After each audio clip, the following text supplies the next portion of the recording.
Hello കൂട്ടുകാരെ, മഴത്തോരു മുമ്പേടെ ഇന്നത്തെ കഥയാണ് കേട്ടോ പറയുന്നത്. അങ്ങനെ സത്യങ്ങളൊക്കെ അറിയുമ്പോൾ ഗോവർദ്ധൻ പറയുന്നുണ്ട്, ഇത്രയൊക്കെ അറിഞ്ഞിട്ടും നമുക്ക് ചുമ്മാ കൈയും കെട്ടി നോക്കിയിരിക്കാൻ പറ്റത്തില്ലല്ലോ. ഒരു പത്രസമ്മേളനെങ്കിലും വിളിച്ച് എല്ലാവരും ഇതൊക്കെ അറിയിക്കണ്ടേ? എന്നാലല്ലേ നമുക്ക് രോഹിത്തിനെ രക്ഷിച്ചെടുക്കാൻ പറ്റുള്ളൂ. അപ്പോൾ ബാലേന്ദ്രൻ പറയുന്നുണ്ട്, നമ്മൾ എന്തൊക്കെ പറഞ്ഞാലും കോടതിയിലെത്തുമ്പോൾ അവളത് നിഷേധിച്ച പിന്നെ എല്ലാം തീർന്നില്ലേ? അപ്പോൾ പിന്നെ എന്ത് ചെയ്യുമെന്ന് ഗോവർദ്ധൻ ചോദിക്കുന്നുണ്ട്. അലീനയെ കൊണ്ട് ഒരു കോംപ്രമൈസിന് ശ്രമിച്ചാലോ എന്ന് പറയുന്നുണ്ട് ഗോവർദ്ധൻ. അത് നടക്കില്ലെന്ന് ബാലേന്ദ്രനും പറയുന്നുണ്ട്. പിന്നെ കാണിക്കുന്നത് വൈജയന്തിയാണ് കേട്ടോ. ഒരു ഹോം നഴ്സിനെ വെക്കുകയാണെങ്കിൽ പിന്നെ ഇവിടെ ഹോസ്പിറ്റലിൽ കിടക്കണ്ടെന്ന് ഡോക്ടർ പറയുന്നുണ്ട് വൈജയന്തിയോട്. പ്ലാസ്റ്റർ വെട്ടണമെന്ന് വൈജയന്തി വാശി പിടിക്കുമ്പോൾ സ്കാൻ ചെയ്തതിന് ശേഷം പറയാമെന്നാണ് കേട്ടോ ഡോക്ടർ പറയുന്നത്. എപ്പോഴെപ്പോഴും സ്കാൻ ചെയ്ത് ഹോസ്പിറ്റൽ ബിൽ കൂട്ടാനുള്ള പരിപാടിയാണെന്ന് വൈജയന്തി അവിടെയുള്ള നഴ്സിനോട് പറയുന്നുണ്ട്. പിന്നെ കാണിക്കുന്നത് കൃഷ്ണമോളെയാണ് കേട്ടോ. കൃഷ്ണമോൾ സ്കൂളൊക്കെ വിട്ട് വന്നിട്ടുണ്ട്.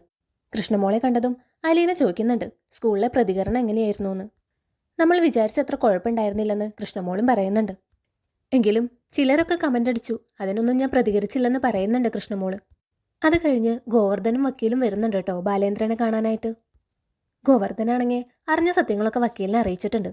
അപ്പോൾ വക്കീൽ പറയുന്നുണ്ട്, അങ്ങനെയാണ് കാര്യങ്ങളെങ്കിൽ പിന്നെ ജാമ്യം കിട്ടാനും കേസിൽ നിന്ന് ഊരിപ്പോരാനും വലിയ പ്രയാസമൊന്നുമില്ല.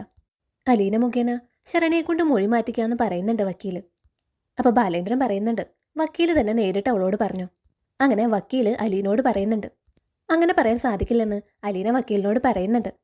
അങ്ങനെ ചെയ്താ പിന്നെ ഞാൻ കാണിച്ച സ്നേഹമൊക്കെ ഇതിനു വേണ്ടിയായിരുന്നു എന്ന് അവൾക്ക് തോന്നും.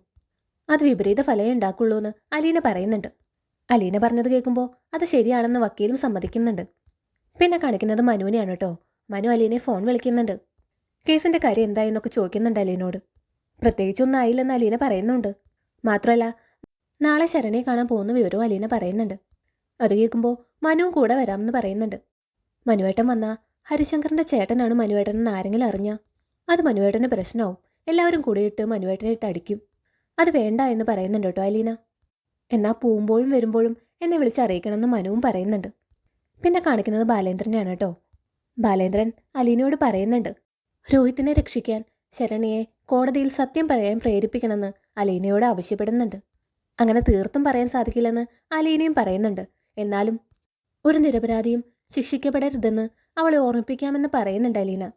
അത്രയാണ് കേട്ടോ ഇന്ന് സംഭവിച്ചത്. കൂടുതൽ സീരിയൽ അപ്ഡേറ്റ്സിനായി ഈ ചാനൽ സബ്സ്ക്രൈബ് ചെയ്യുക.